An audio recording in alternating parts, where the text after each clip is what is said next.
Hello everybody, Matt here back again, and it's great to be back. I decided to make a new video. This one is about all of the horrible album covers that happen to be in my collection. The awful album covers, if you could call them that.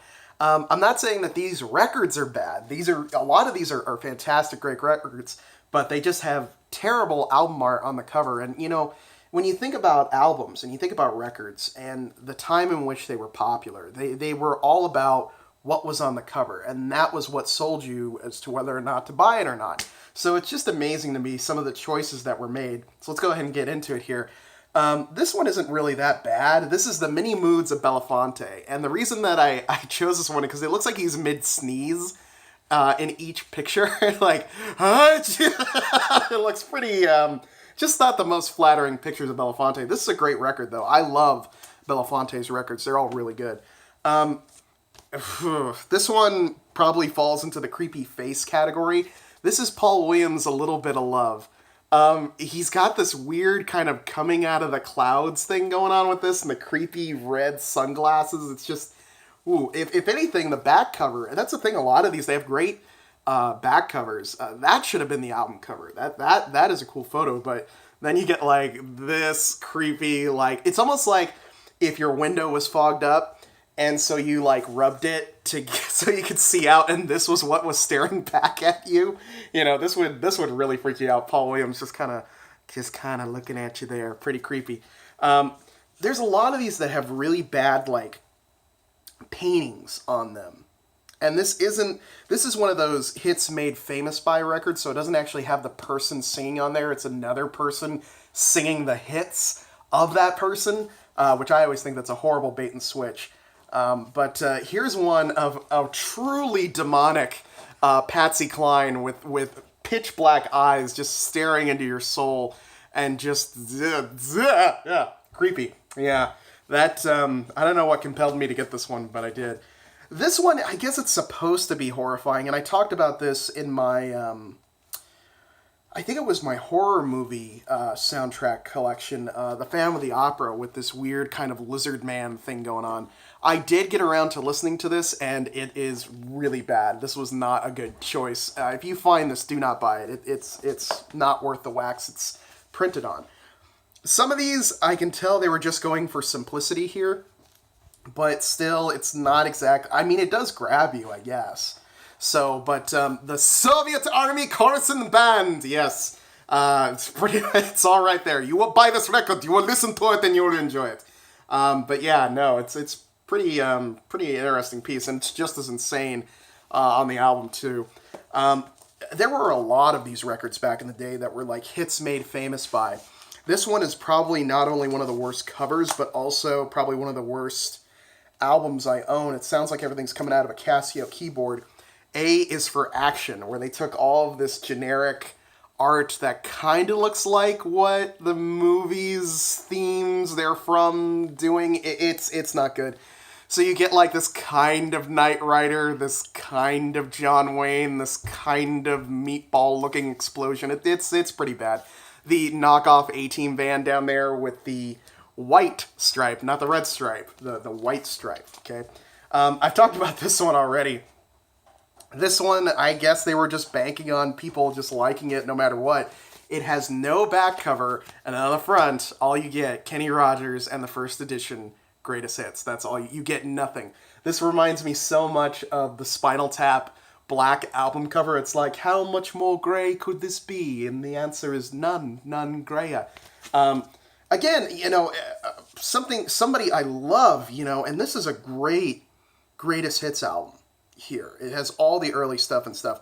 But they picked probably one of the worst photos I think I've ever seen of Little Richard on here. He looks like he's about to start doing some kung fu or something. It's just so bizarre. And so this isn't even a live record.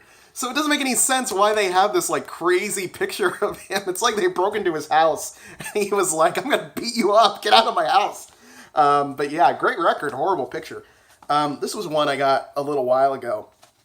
This one falls under just, I don't even know what you would call this. The painting on, this is supposed to be the Billie Holiday's Greatest Hits. What am I looking at? There's a lot going on here. I get that it's kind of this supposed to be this impressionist freeform art thing, kind of echoing the jazz culture that Billie Holiday was a part of, but yuck! I mean, the color choices and the kind of mishmash style, it just, ugh. This is another one where the back cover, it should have just been that photo. It should have just been that, and it would have been fine. But yuck, this is bad. These next two fall under the category of if you put the person that the record's for in a coin, it's gonna look really bad. And this is upsetting to me because after Fats Domino died, I really wanted to listen to this record, and so I pulled it out, and this was what greeted me: this mutant, this mutant coin thing. You know, it's just so unbelievably terrifying. Yeah, on Blueberry Hill. It's like, yeah, it's so terrifying.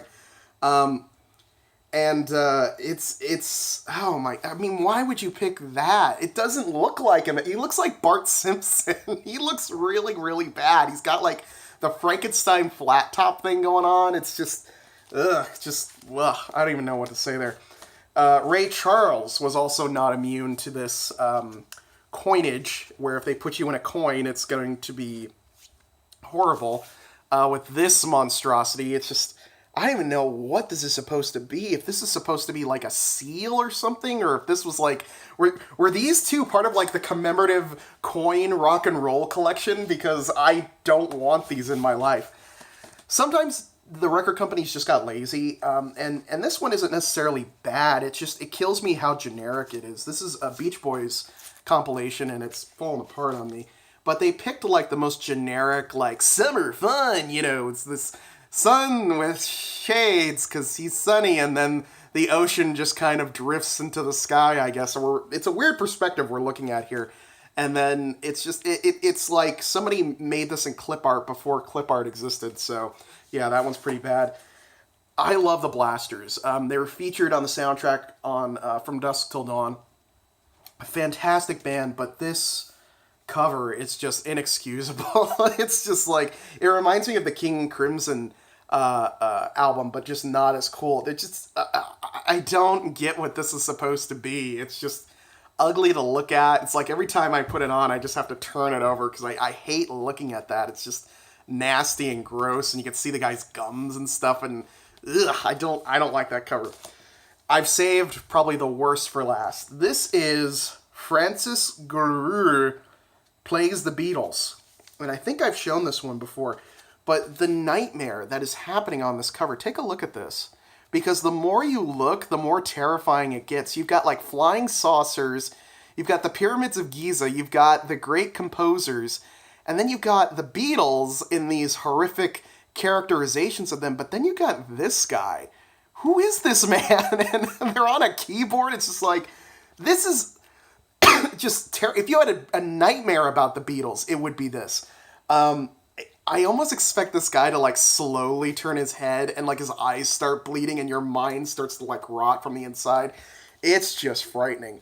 But yeah, that is probably the worst album cover I have in my collection. This really takes the cake.